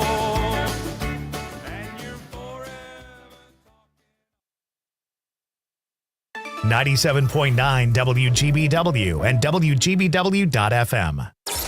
Rebuilding and refreshing local radio one station at a time. This Civic Media radio station is proud to be a part of your community. Learn more at civicmedia.us. ABC News, I'm Dave Packer. A Republican effort to redraw Texas's congressional maps passing the Texas House today. Next, the Senate in the state will take up the bill. The measure could give the GOP 5 more seats in Congress. And Florida Governor Ron DeSantis confirming today that that state has asked the Trump administration to allocate Florida another seat in the House of Representatives, claiming their 2020 census results were undercounted. If that relief is given, then that would obviously force the Florida legislature to have to redraw the maps. Hurricane Erin, now a Category 2 storm, triggering a state of emergency in North Carolina. Governor Josh Stein warning residents to avoid coastal waters. A Navy pilot safely ejected off the coast of Norfolk, Virginia today before his FA-18E fighter jet crashed into the Atlantic. Multiple U.S. officials telling ABC News a senior ISIS leader was targeted and killed during a U.S. military ground raid in Syria last night. This is ABC News. The Pack back at practice. Hi, I'm Mike Clemens with sports from training camp in Green Bay, where Jordan Love was able to throw some passes in practice with a brace on his left hand a week after thumb surgery. Matt LaFleur. I thought it was good just to get him back out there, back in the mix, playing quarterback. We did some different things with him that we haven't done in the past. I mean, we pretty much were primarily doing everything under center. So, yeah, I thought it was good work. The Packers host the Seahawks tomorrow morning in a joint practice session. Baseball, the Brewers and Cubs tonight at Wrigley Field. The Crew losing both games of their doubleheader yesterday, 6-4, and then 4-1 last night. Brandon Woodruff on the mound for that one. I think it was a good experience for him to go out there and have to grind, and leadoff walks aren't things he usually does, but he had 2 leadoff walks. He pitched great, but he just didn't have things go his way. That's Brewers manager Pat Murphy with Sports on Mike Clemens.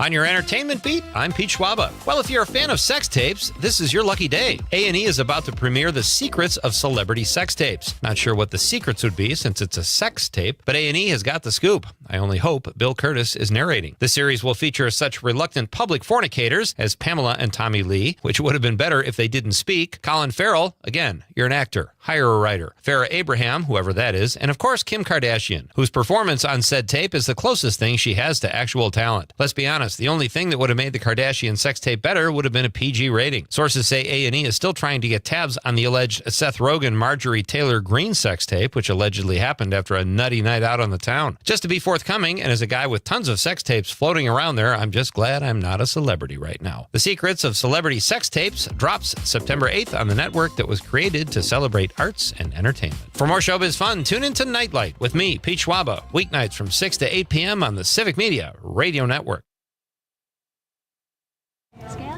As Wisconsin is saying the word bag instead of bag. This is the Civic Media Radio Network.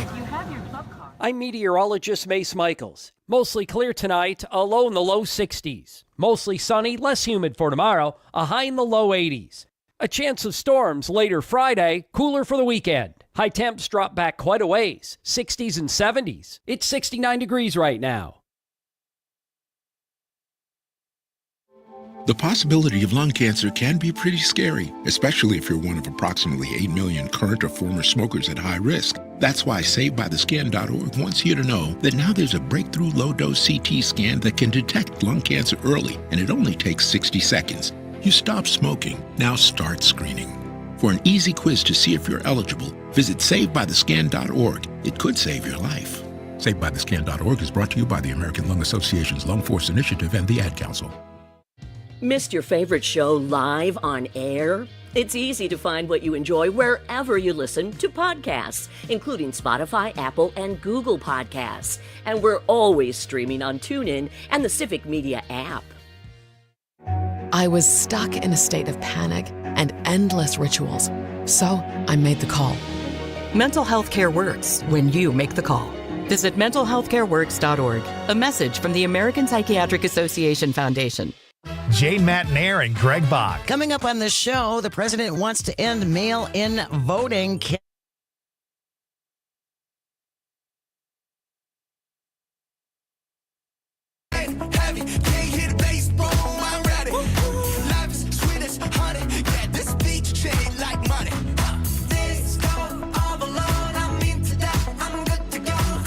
just play this song for the rest of the show. It just makes me happy. Mm-hmm. This is Nightlight with Pete Schwaba. Great to have you with me, folks. We've got Laura McKenna in the studio here with me. She is a new addition here at WGBW. You can hear her from 9 to 2 every weekday, spinning the oldies in between local news, and she does a great job. Tomorrow night, we have a special episode. I'm off for a few days. I'll be back live next Wednesday, but tomorrow night we have a special show, Conrad. It is. It's a best of. It's a best of. We have David Zucker, who is the creator, director of Airplane and Naked Gun. He was on the show the other night, and he's part of the best of. That was a fun interview. My pal Mike Schmidt was on the show, and he talks about playing basketball against girls when he was in high school. Okay. It's a very funny story. I'm just going to leave it there. Okay. It's really funny. Yeah. And Mike's a great storyteller. And then the band Horace Green will all be part of the best of tomorrow night. So that's a great show, too. And then Aaron Carreno, our pal, will be hosting live. Well, he'll be here in Green Bay, right? No, he'll be in Madison. Oh, he'll be in Madison. Okay. And then I'll still be here in Green Bay, though. Okay. So, and Aaron has got Terry Barr. So Bar Band Friday night is still intact for this week. And then we'll keep you guys posted about next week. John and Gordy will host one of the nights. On Monday, 6:35.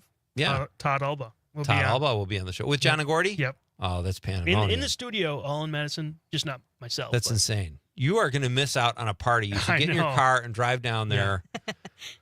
So that'll be fun. And then Tuesday, what do we have planned? Do we have a... We do have a guest, and it's about a guy who it's an author who wrote. I can't remember the title now. But are John and Gordy hosting Tuesday as well?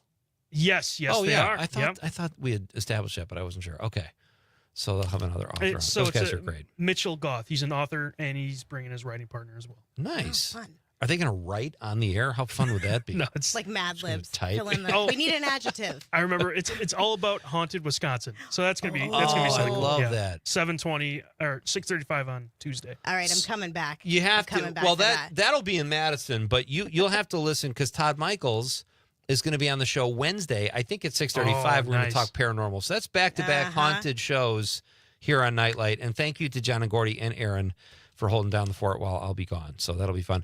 Laura McKenna is here. We're talking about her marriage. We can move on from that. I know your husband is listening, and I don't want to take sides. So unless you want me to. You can't. It's totally. Conrad, whose side are you on? Well, not yours. Dude, I am not in question. Are you listening to the show? Good Lord. See, you think you got Conrad on your side, but that's where he gets you. Yeah. He throws you under the bus first chance he gets. Well, sometimes he's pushing the buttons, so we gotta go with it. We gotta humor him. All right. So when did you get started in radio? Tell us a little bit about how you got into this racket. And you said your first job was in lacrosse. Who are your influences too doing radio? Oh boy. Well, I'll tell you how. When I went to college, that's how I met my husband. We went to the same college. His uncle worked in a radio station group in Columbus, Ohio. And every semester, or every year, I should say, he would take 2 interns.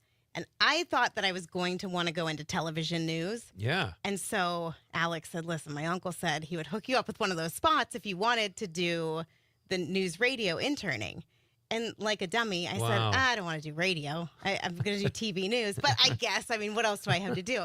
Then I get in the building and I'm like, having to be on camera, do your hair, do your makeup every day. Why would I want to do this?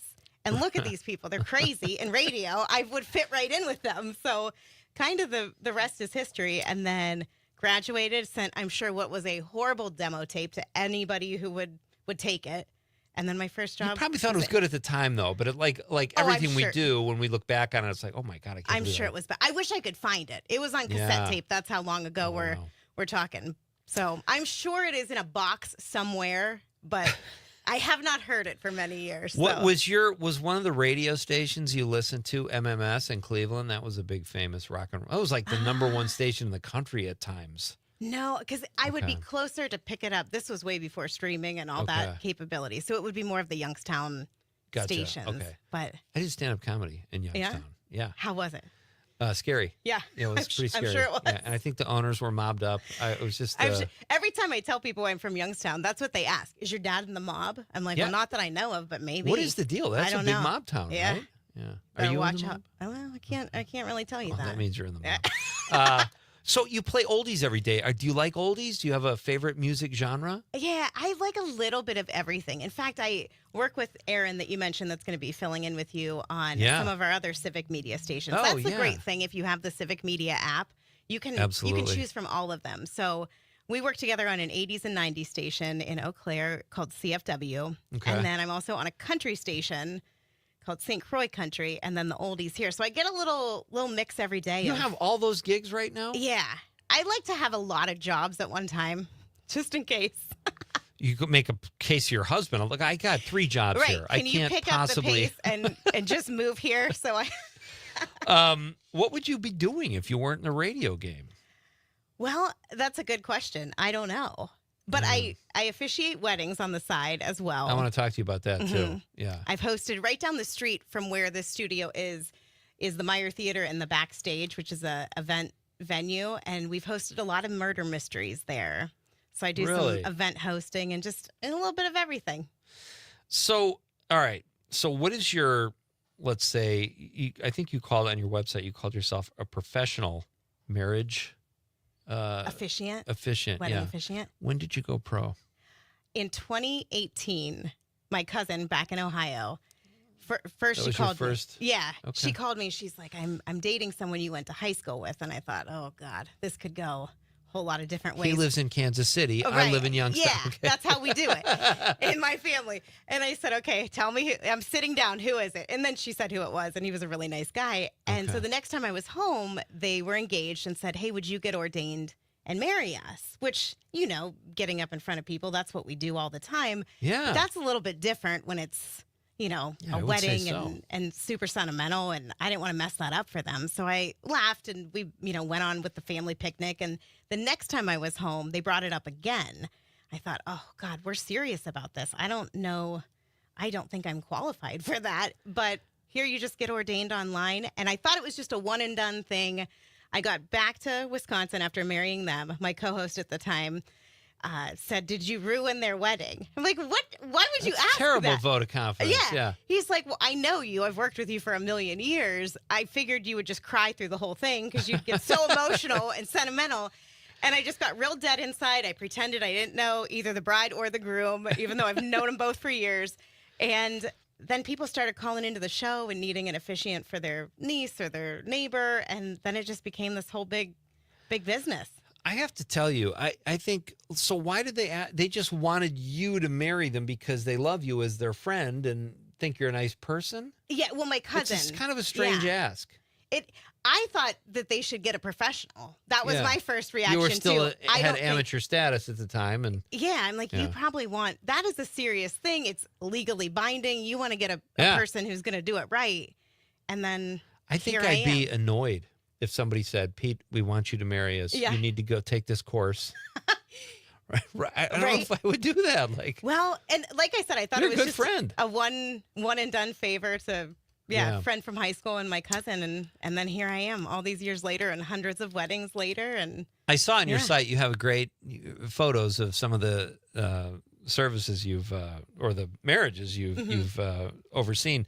Where is the best place to get married in Green Bay? Is there a favorite location? Oh, there's a ton of great places. I actually did a Lambeau Field wedding once. I saw that, yeah. Yep. And then I do a lot at the Black Sheep Wedding and Event Center, which is really nice out in the New Franken area. Okay. A little further, closer to the lake in Algoma at the Grain Loft. Like I mentioned. It's a beautiful city. Yeah, Algoma, backstage yeah. right down the street here. I've done weddings there. There's What a lot is of places. your, my guest, by the way, is Laura McKenna. You can hear her every day here on WGBW from 9 to 2, spinning the oldies. Great. Do you tap your toe, or are you like, these are all just songs I've heard a gazillion times? No, I think they're fun. They push you in a good mood. I agree. You can't listen to those songs and be mad about it. Totally agree. In fact, when I've been listening more and more on my drive down, because I get the AM station, and it's it makes you feel good. They're fun. It's great. Yeah. What is your success rate on people you've married? Is the divorce rate about equal, or are you batting a little higher? I like to think that they have such a good ceremony that there's no chance carries that them through the tough times. They would ever get divorced after Right. such a beautiful ceremony that they get when they get married by McKenna. Honey, you've cheated on me. I know, but remember what Laura said But and yeah, how her big she smile said, when she married us? Remember this day and how beautiful it was. I don't know. I mean, they never really follow up with, hey, I just wanted to let you know we're no longer together. Hey, thanks for nothing. We got divorced. Like, Right? blame you. Yeah. So I'm gonna say 100%. Wow. I'm the secret to a happy long marriage. Go with that. All right. So you also do events. I mean, I don't know when you find time to sleep. So you do what do you do? Wedding receptions? You double dipping? You marry them and then you have them And at then your I ceremony? do but just anything hosting. If they need an announcer, I'll do it. You're pretty comfortable in front of a crowd, I would imagine. I'm really nervous. Are you really? No. I have a question for you. How is boy. Wisconsin, A, similar to Ohio, and B, better or worse than Ohio? I'm putting you on the spot. Okay, similar. And what's weird is I still call Ohio home, Yeah. even though I've lived here That's not weird. Yeah, I almost get as that. long as, I've lived there. I would say similar in weather, because when I found out that I got the job here in the first job in Wisconsin, everyone said, oh, how are you going to deal with Wisconsin winters? But I grew up kind of in that Great Lakes region of Ohio, so we got a ton of lake effect snow. I would say it lasts longer here. Yeah. It goes away quicker in Ohio. Right. I would say the difference, the people are nicer here. And everybody notices that when they come to visit. Nice. And the first time my parents made the trip, they called, okay, we just crossed into Wisconsin. We're going to stop at a quick trip. And then it was the longest. I knew it should be a couple more hours they should be here. And the time is ticking. I'm like, are they okay? I call. I'm like, where are you guys? Is everything okay? Yeah.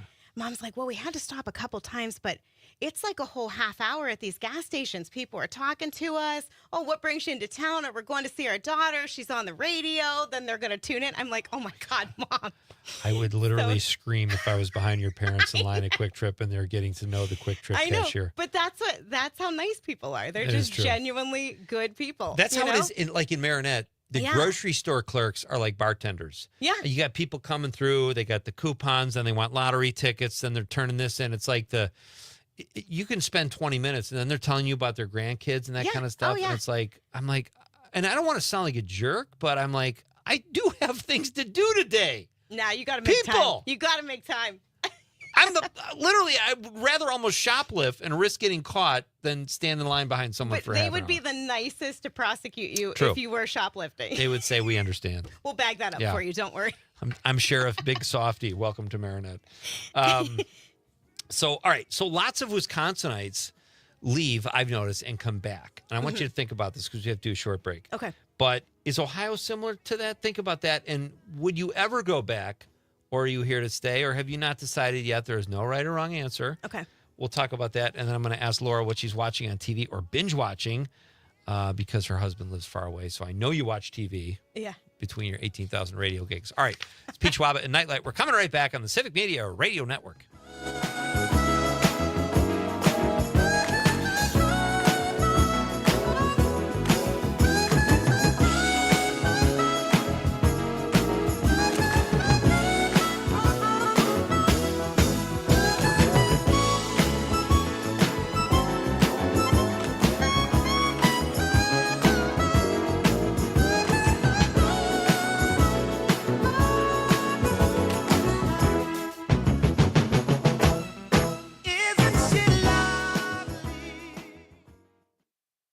as Wisconsin is saying the word bag instead of bag.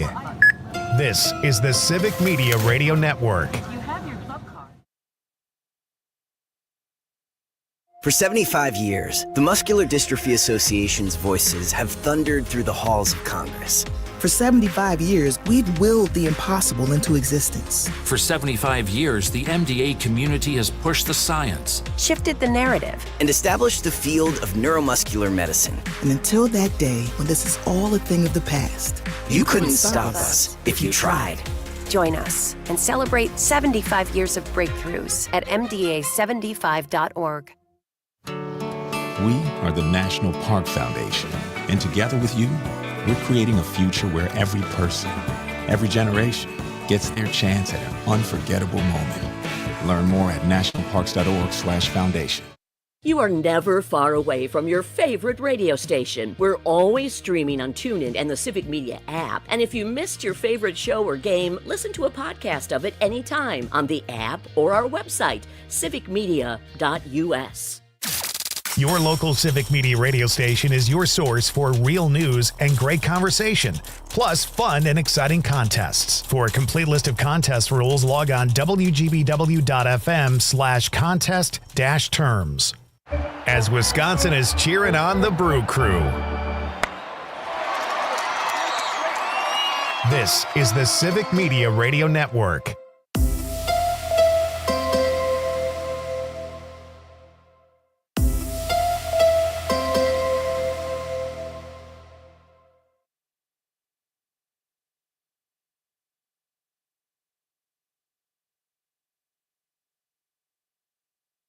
Thing. Even though all these years have passed, I still had that longing to have my diploma.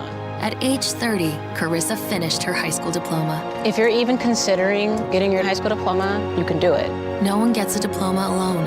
If you're thinking of finishing your high school diploma, you have help. Find free adult education classes near you at finishyourdiploma.org. That's finishyourdiploma.org. Brought to you by the Dollar General Literacy Foundation and the Ad Council. Small businesses are the heart of America. As the nation's largest nonprofit resource of expert business mentoring, SCORE has helped millions of entrepreneurs build their businesses for free. Find a mentor today at score.org. Missed your favorite show live on air? It's easy to find what you enjoy wherever you listen to podcasts, including Spotify, Apple, and Google Podcasts. And we're always streaming on TuneIn and the Civic Media app. Your local Civic Media radio station is your source for real news and great conversation, plus fun and exciting contests. For a complete list of contest rules, log on wgbw.fm/contest-terms.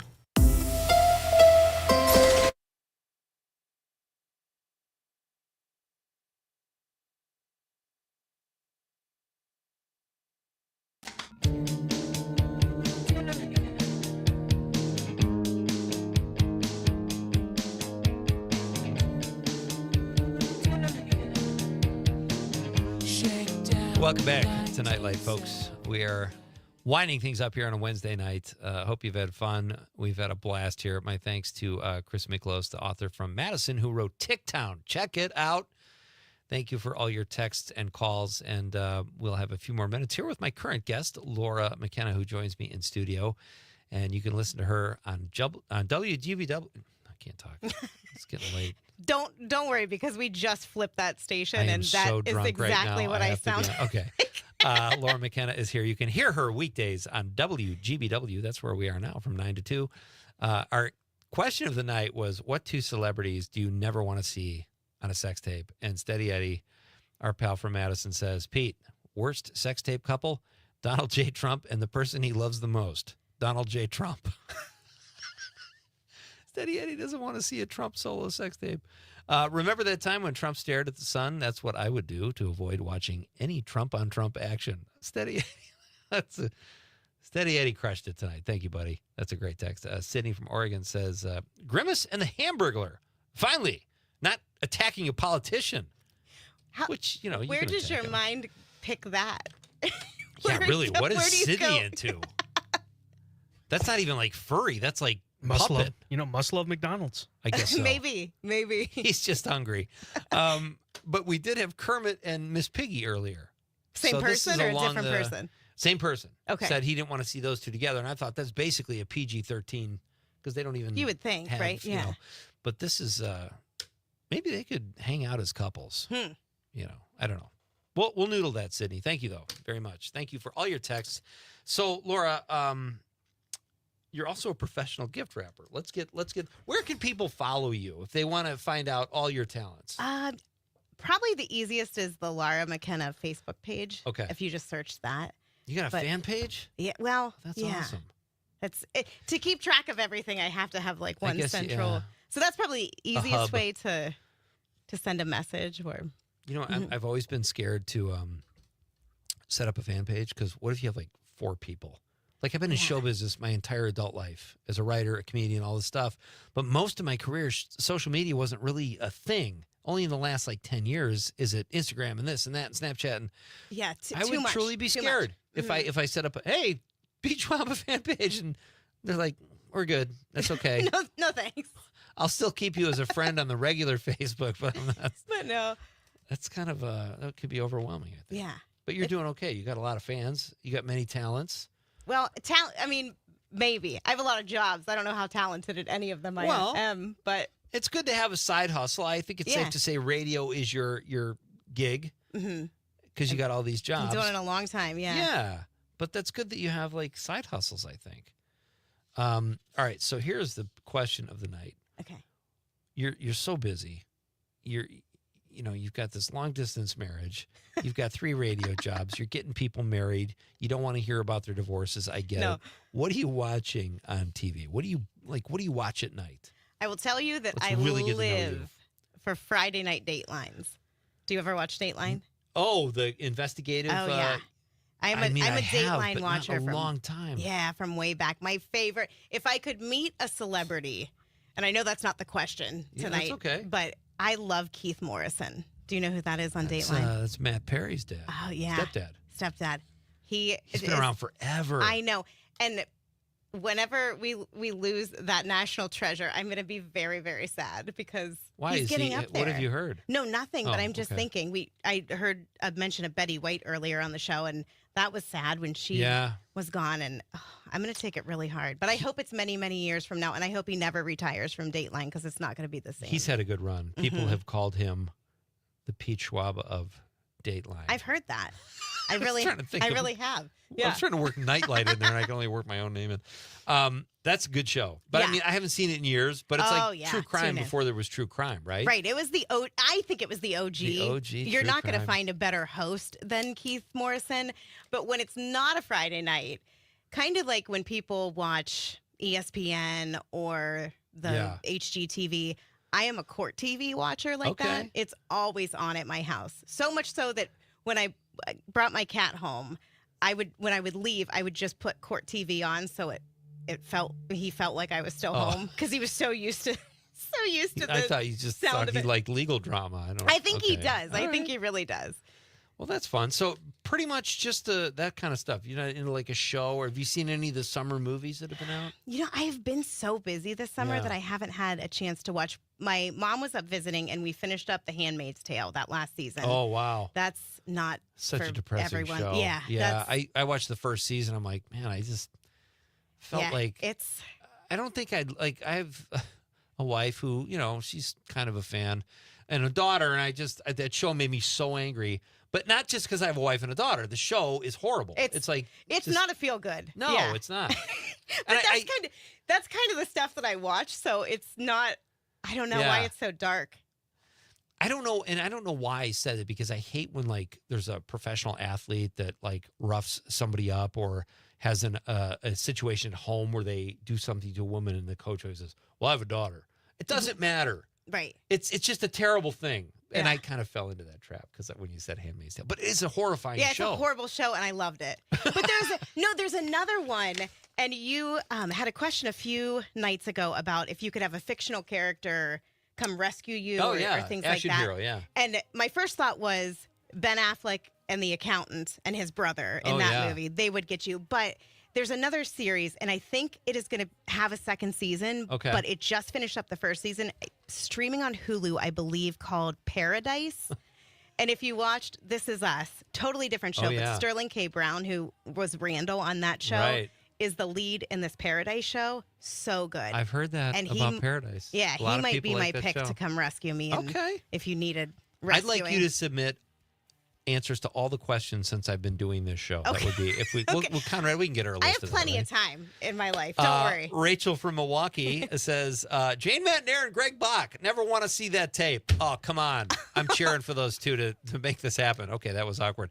Folks, I will see you next Wednesday. You're in good hands. In the meantime, thank you, Laura McKenna. This is so fun. Thank you for having me. My pleasure. Good luck with all your gigs. Thank you. Turn pro at all of them. Thank you. Conrad, you going to miss me? No. Yes. Not. You know what? Good night, Wisconsin.